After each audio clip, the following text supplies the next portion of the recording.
Her Royal Highness, ladies and gentlemen, thank you very much for listening to me today, and thank you to the Horseful Welfare for inviting me.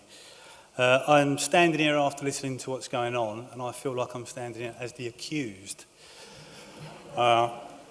Question time earlier made me change a bit of what I was going to say today because of the questions that come out and the relevance to the travelling community. I stand in front of you today. I'm a very, very proud RSPCA Inspector. I love my job. I love everything about it, and I love doing the best I can for animals. However, for the next 15 minutes, as far as everyone in this room is concerned, I'm going to talk to you as a gypsy and a traveller, because that is exactly what I am. I was at my headquarters last week, and I met a trainee inspector who I knew for other reasons in the job. She had another job in the RSPCA. She said, "Oh, John, I found out something about you." And I said, "Oh, yeah, what's that then?" And the reply was that I used to be a gypsy. You don't used to be a gypsy. You're born a gypsy, you're bred a gypsy, you live your life as a gypsy, and you stay as a gypsy. From my side of things, I'm obviously the white sheep of the family. Rather than your black sheep of the family, I'm the white sheep of the family. Now, I'm going to address just a couple of things. As I said, I'm not talking as an RSPCA inspector, I'm talking as a gypsy.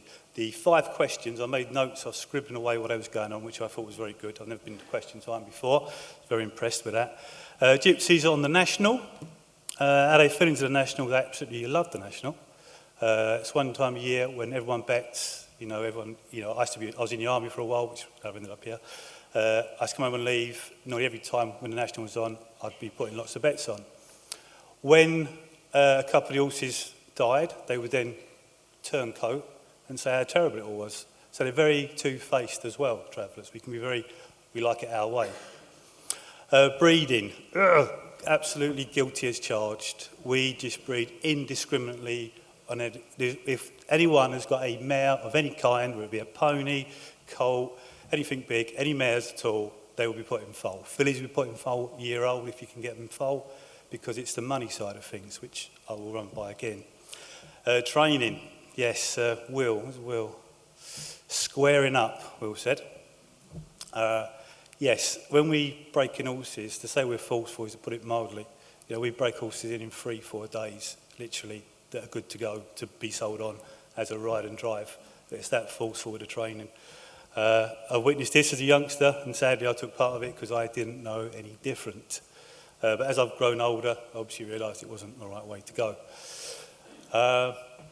Movement, travellers will never abide by laws. I'm standing in front of a police officer. We just don't like travellers,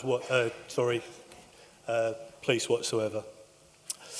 And more significant wildlife welfare problems, yeah, again, RSPCA Inspector, we deal with them all the time, and I'm always dealing with my own kind, and it does upset me greatly that I have to try to deal with them. Okay, so moving forwards. My background, the site there is in Abbey Wood, which is where I come from. I've moved on there when I was 5-year-old. I can't point at the screen, I don't think, but my caravan, behind the green and white one, the first one.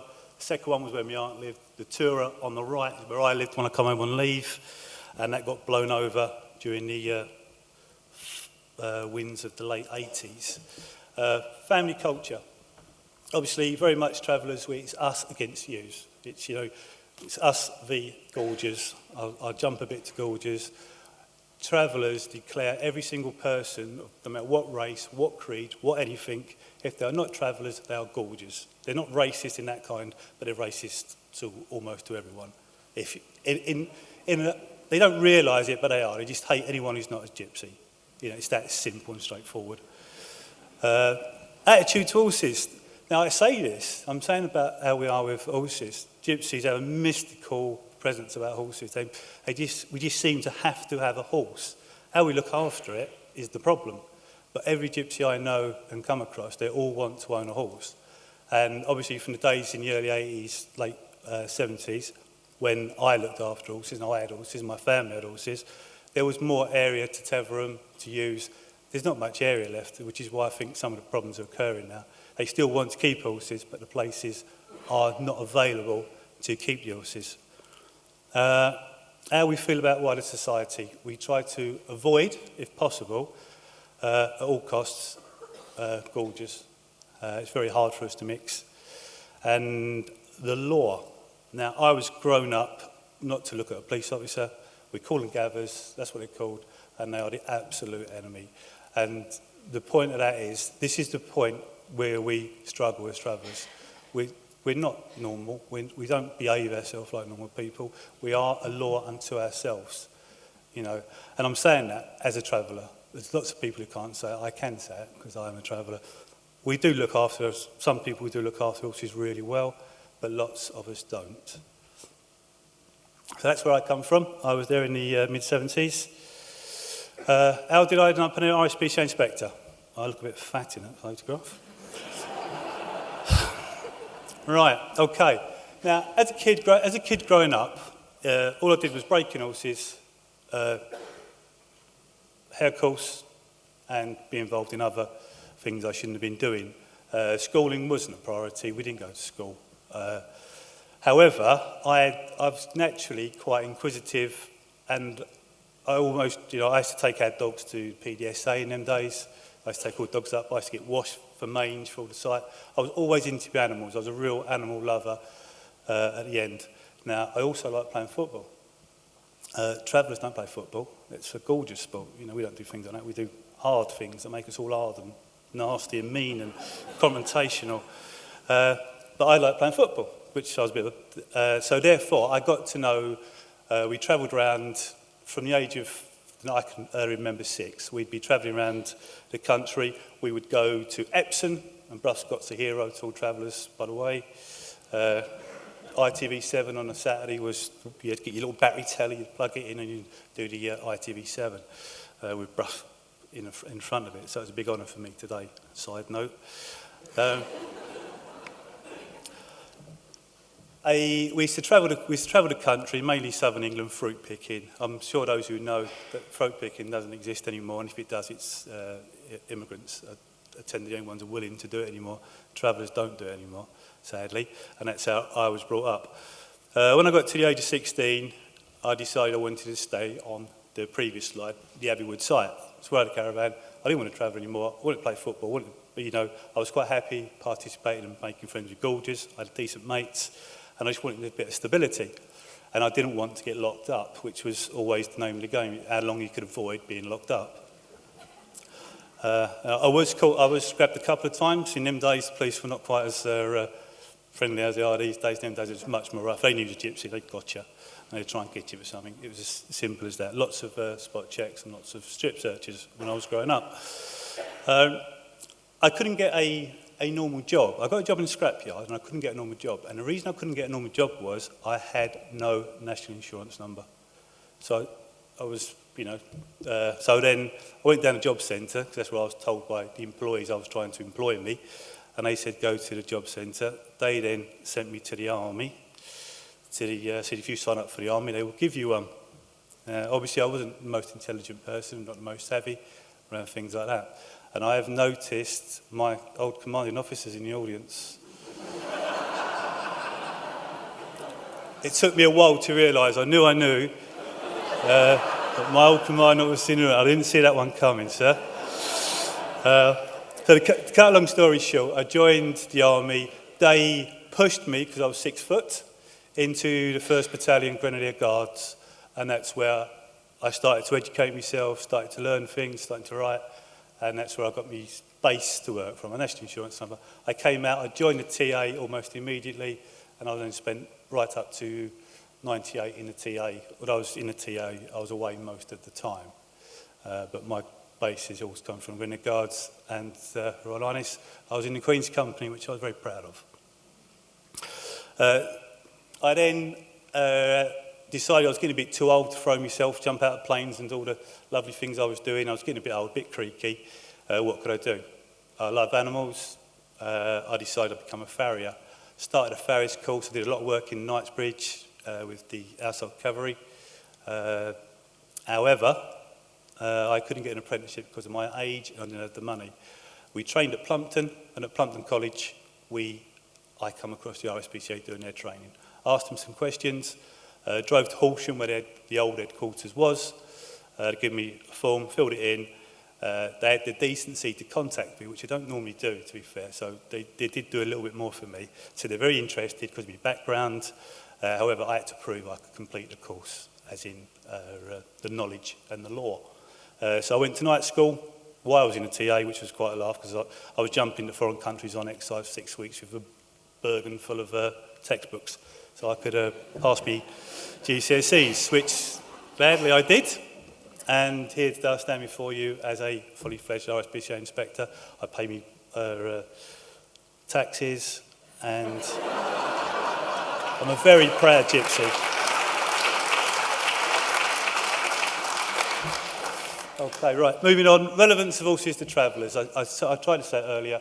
Although we don't look after horses very well, guilty is charged, there is a mystical quality about a horse to a traveller. They really do truly believe they're born to have a horse. The roles of the horse, obviously, before was where they pulled the carts.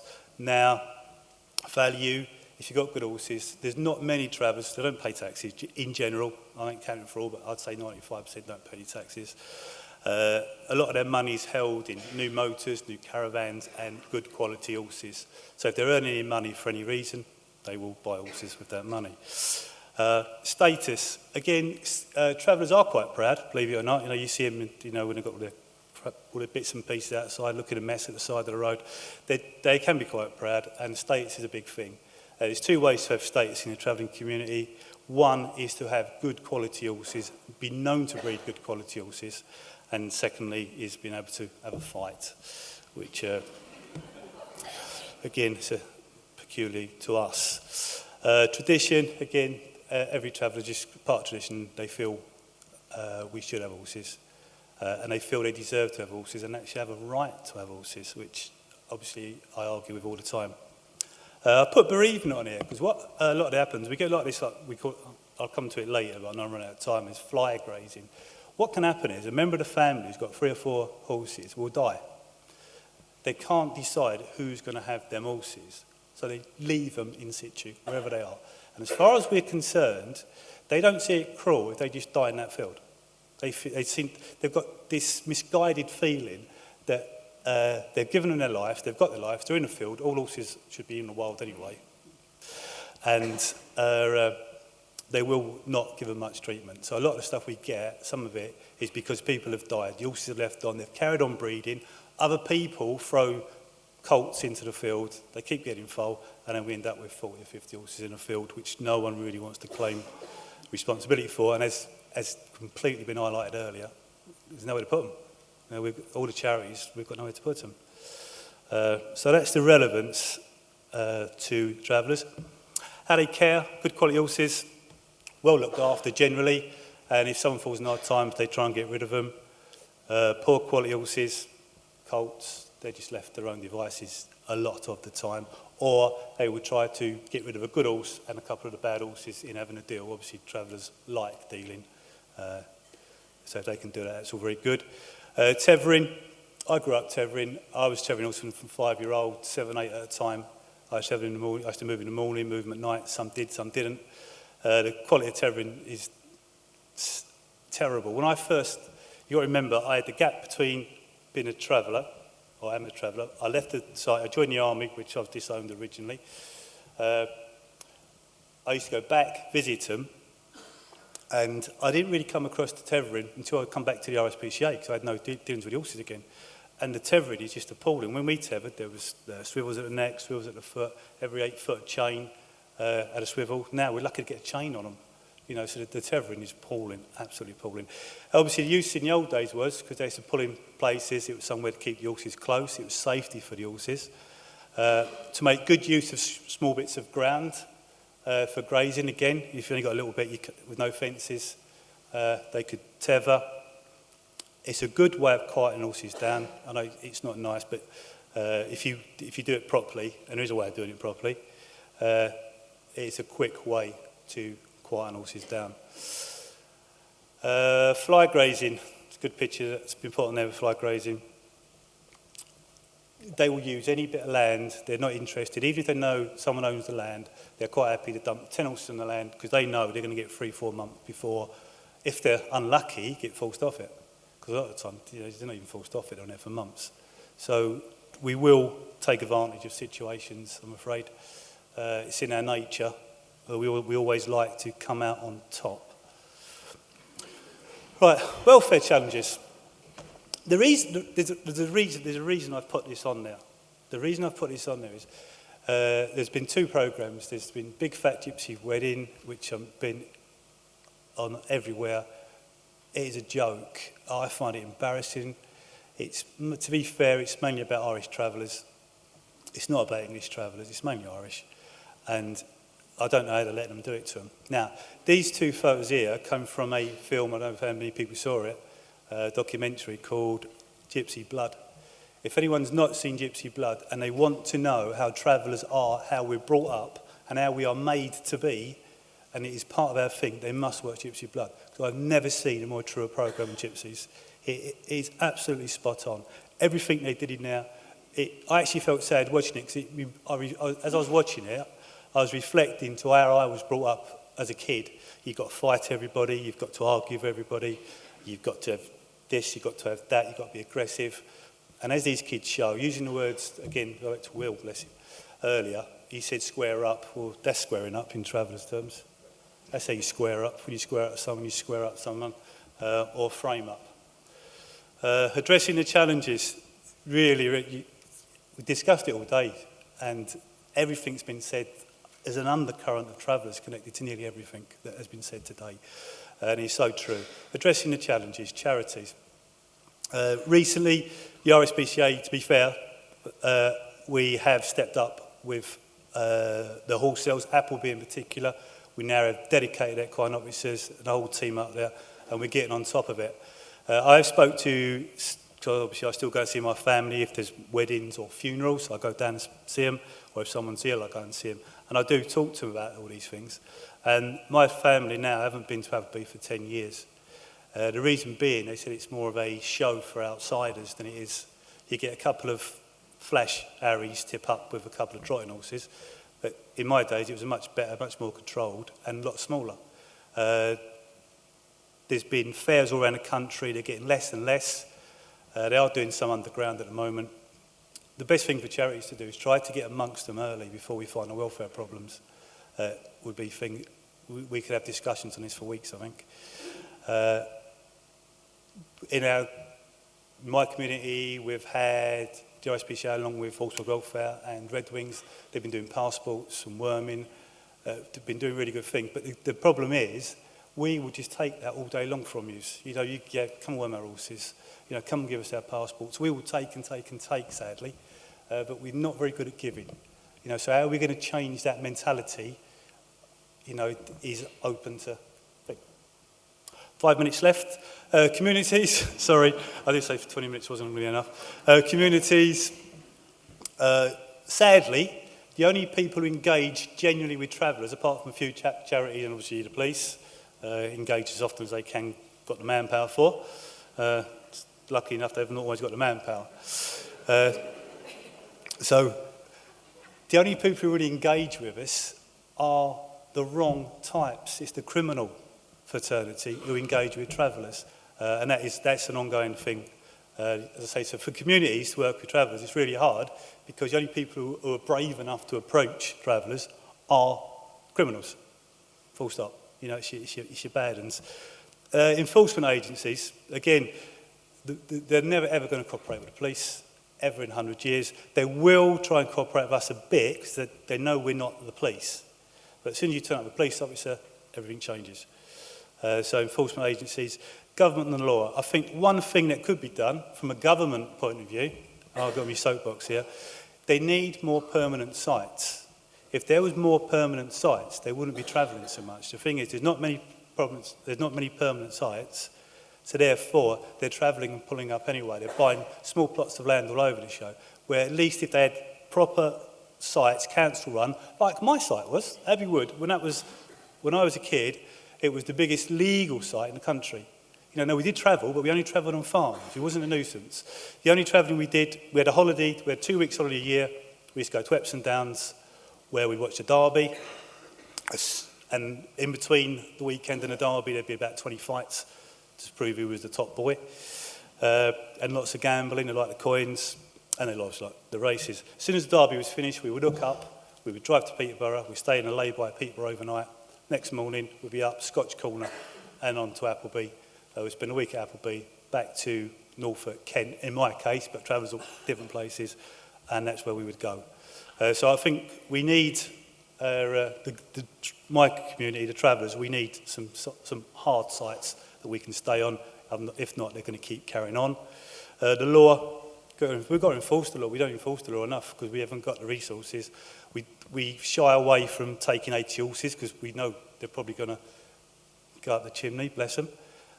So we try and balance. So therefore we're working with them when we really should be having them, but we don't. For no one's fault. It's no one's fault. It's just where we are. Veterinary care. If the horse is worth money, it gets it. If it doesn't, it won't get it. They would treat things with super glue, blue spray everything up, and more than likely, if it's not worth much money, they will hide it or dump it, as we all know. So I know I've not given a really good thing on travellers, but I'm trying to be honest, and I'm being honest as a traveller, and my own people frustrate me too well because they won't listen, and as I said earlier, they see me as the white sheep. Have we got any questions?